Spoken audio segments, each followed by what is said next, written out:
गोपालगंज हम लेकर चलेंगे। गोपालगंज की जनता किस पर भरोसा कर रही है, किसकी सरकार बनती हुई देख रही है, सुनिए उन्हीं की जुबानी। शिका पुलों बांधों समेत सपनों को बहा ले जाती है हर साल, और हम उसी बाढ़ की विभीषिका से दो चार होने के लिए, लोगों की तकलीफ जानने के लिए गोपालगंज में मौजूद हैं। ये गोपालगंज का बरौली विधानसभा क्षेत्र है और मेरे पीछे गंडक नदी पर बना हुआ ये बांध आप देख रहे हैं, जिसके टूट जाने से यहाँ के आसपास 500-600 गांव में रहने वाले लोगों की जिंदगी हर साल प्रभावित होती है। इस साल जुलाई के महीने में ये बांध टूट गया। आप वहां पर जो देख रहे हैं, बांध का एक सिरा उस तरफ दिखाई दे रहा है और एक सिरा जहां पर हम खड़े हैं, और बीच में आपको गंडक नदी दिखाई दे रही है। एक और बात मैं आपको बहुत महत्वपूर्ण बताना चाहती हूं। मेरे ठीक सामने अगर कैमरा पैन करके उस गाइड बांध को दिखाया जाए, देखिए अंग्रेजों के जमाने का बना हुआ ये बांध है। वो जो उस पार आप सफेद लकीर देख रहे हैं, बोरियों से बना हुआ ये बांध है, गाइड बांध है। जब बाढ़ आती है तो सबसे पहले पानी वहां पर रुकता है। अगर उस बांध ने उस पानी को रोक लिया तो इस तरफ वाले जो गांव हैं वो बच जाते हैं, वहां के लोग सुरक्षित रह जाते हैं। लेकिन अगर पानी रिस रिस कर वहां से आगे आया तो इस बांध तक पहुंचता है जहां पर हम खड़े हैं। और ये बांध अंग्रेजों के जमाने का बना हुआ, हर साल फिर से एक बार बोरियों के जरिए इसे बनाया जाता है, लेकिन इतना कमजोर कि ये टूट जाता है। ये टूट जाता है और इसके बाद न सिर्फ गोपालगंज के कई प्रखंड बल्कि छपरा, सिवान, यहां तक इस बाढ़ की विभीषिका जो है वो लोगों को झेलनी पड़ती है। यहाँ पर तमाम लोग, गांव के लोग हमारे साथ मौजूद हैं। हम उन्हीं की जुबानी समझने की कोशिश करेंगे कि आखिर कितनी तकलीफ इन लोगों को उठानी पड़ती है। हम लोग कैसे संभालेंगे? वो पानी बहते रह गया, ठेकेदार लोग खटते रह गया। हाँ, तो वो पानी माना नहीं, सब नुकसान हुआ। सब हर साल टूट जाता है। हाँ, हर साल टूट जाता है।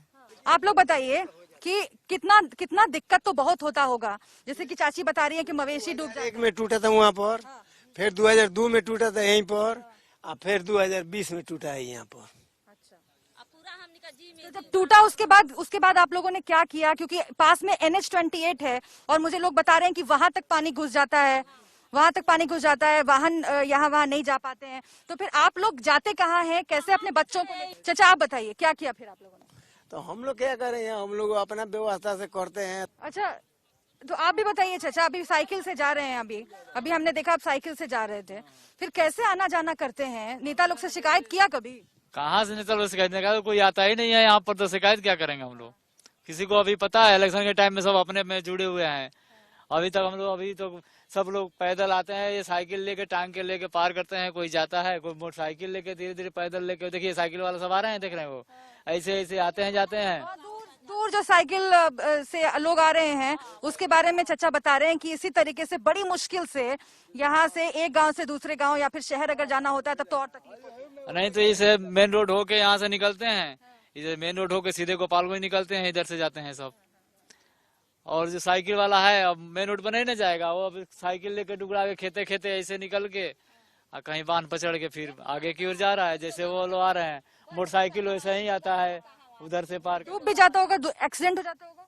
हाँ, एक्सीडेंट हो ही जाता होगा। तो चाची आसपास में कितना, करीब 500-600 गांव है? हाँ, 500-600 गाँव बा, बहुत गाँव बाटे। जहाँ से छपरा पटना तक ले आदमी परेशानी में बाटे। हमनी के परेशानी के चलते छपरा तक ले आदमी परेशानी में बाटे।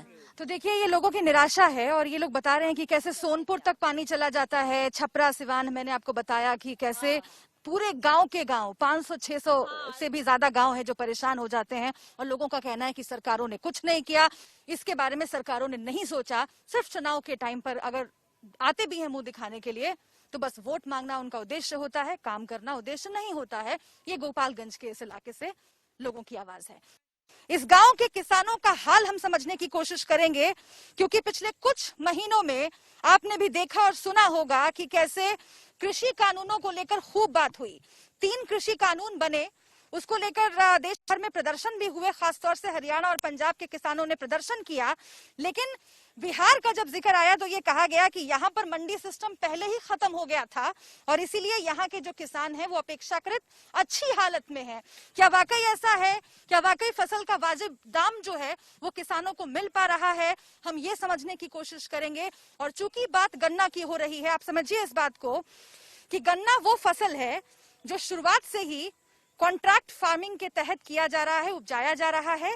एक खास सर्वे होता है चीनी मिलों की तरफ से, ये तय कर लिया जाता है कि कितने भूमि में, कितने एरिया में गन्ना उपजाया जाना है, किस तरह की क्वालिटी होगी, कितनी मात्रा होगी और किस दाम पर उसे खरीदा जाएगा, ये भी पहले से तय कर लिया जाता है। लेकिन क्या ये सिस्टम सही तरीके से काम कर रहा है? क्योंकि 3 कानूनों में से एक कानून ये भी कहता है कि कॉन्ट्रैक्ट फार्मिंग को बढ़ावा दिया जाएगा और तमाम फसल जो है वो कॉन्ट्रैक्ट फार्मिंग के तहत बेची जाएंगी। निजी कंपनियों का सीधा कनेक्शन होगा किसानों से और इससे किसानों को फायदा होगा।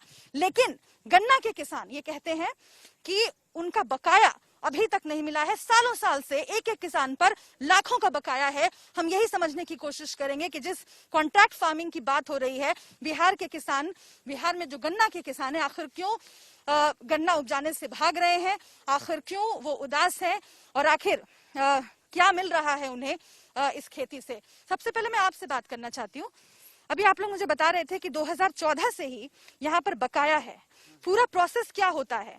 नहीं, जो गन्ना आप लोग जब उपजाते हैं, कंपनियां आपके पास आती हैं, मिल आता है, किस तरीके से सब कुछ तय होता है और फिर क्या खराब है व्यवस्था कि आप लोगों का इतना लंबा लंबा बकाया है कई साल से? पहले से ये है कि एक तो डिफर का पैसा नहीं मिलता है और दूसरा जो है अभी जो है सीजन में गिरा दिए तो बाकी रह गया। लास्ट में 1-2 महीना रहता है वो पैसा मिल जाता है, बाकी ही रह जाता है। वो जो है बाटा वगैरह पर रखते हैं तो पहले बाटा भी रख लेता था, आज वो बाटा भी नहीं रख रहा है। किसान के खेत में जो है पुर्जी जो है रखा हुआ है, घर में जो है पुर्जी रखा हुआ है। वो जो है हम लोगों को जो है गन्ना से बहुत जो है वो आमदनी होता था। सारा खेती बाड़ी जो है अपना काम करते थे गन्ना की खेती से। चल भैया देखे बिहार